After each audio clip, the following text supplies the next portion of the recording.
ستړی مشئ درنو لیدونکو زه علي تنها یم باوري یم چې روغ جوړ به یې قدرمنو کتونکو پروګرام د خاورې اتل د خاورې اتل کې راسره یو ډېر ښکلی اکټر د پښتو بلا پښتو ډرامو کې کارونه کړي دي تر دې دمه پورې لګیا دي پښتو خدمات کوي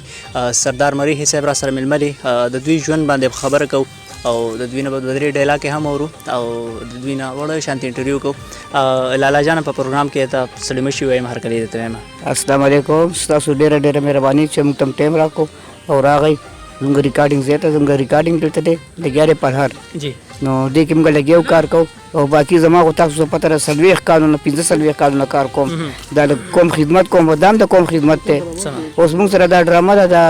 پرهر ډرامه ده ارشد ډایرکټر هم دی کیمرامین هم دی رایټر هم دی او د دې پروډوسر دی پروډوسر دی کوم دی حیدر خان دی نو دا ډېره ښه ډرامه ده او موږ سره دې کې زموږ چې میډم کومه یو ده نو دې کې ښه جینۍ ډېره ښه زبردست اداکاره ده سمه ده جی ملک سمه ده لالا جانه دا راته ووایه چې د 40-45 کالونه په ډرامو کې کار کوي پښتو خدمات کوي مجبوري راغله که نه شوق نه دغه میدان ته مقدم کېښوده یاره زما خو مجبوري نه وه د الله پاک ډېر کرم ور باندې خو به شوق نه پکې ورننوتو نو بس اوس هم مجبوري ده چې کار مارم څه نشته او نور څه کار کولی نه شو چابړی نه شو راکولی نور څه نه شو کولی بس ډېر لکه ډېر تعلقات هم د خلکو دا ډېر پېژنګلو د خلکو بیا مسله جوړه شي دا زما مسله ده اوس سمه ده لالا دا راته ووایه د 45 کالونه تاسو په ډرامه کې کار کوئ زما یقینا چې زما پیدایش په هغه وخت کې نو مخکینی کلچر ډېر بدل و اوسنی کلچر ډېر خراب شو وجه څه ده وجه دا ده چې بس شوقیان راغل که نه ټوله پخوا به چې یو ډرامه وه ابه لیکل کېده ابه د هغې دپاره به ورځې خرابې دي سیټ به لګولو هر څه به کول نن سبا دا کار نشته نن سبا د فرمان ورزي غونې کس دی چې یو دیوال سره تنبو لګوي بل دیوال ته کټ واچي هلته پوسټر ولګوي نو 2-3 ورځو کې ډرامه کوي نو به خبرې ترقي وکړي خبرې به وچټېږي دا خبره ده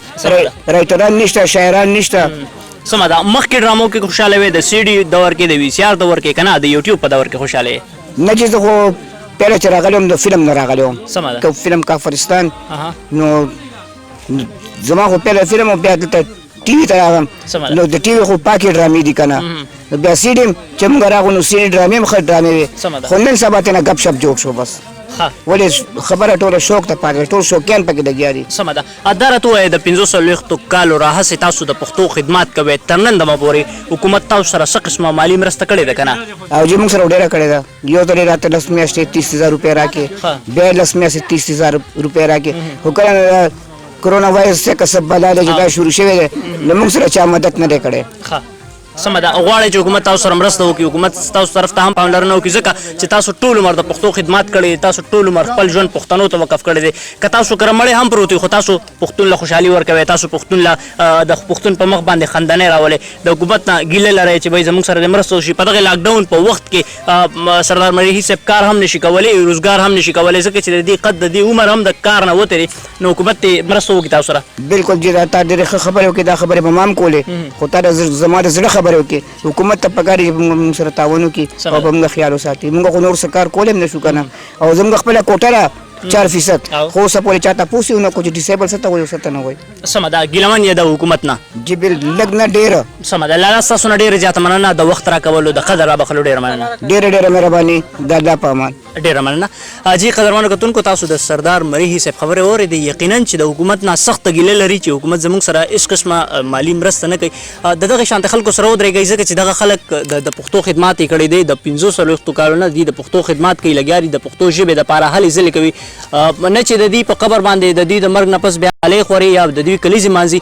په ژوندونو باندې دوی وقدروي دوی ونازوئ کیمرامین ضیا محمد سره علي تنها 410 کی آواز سردریاب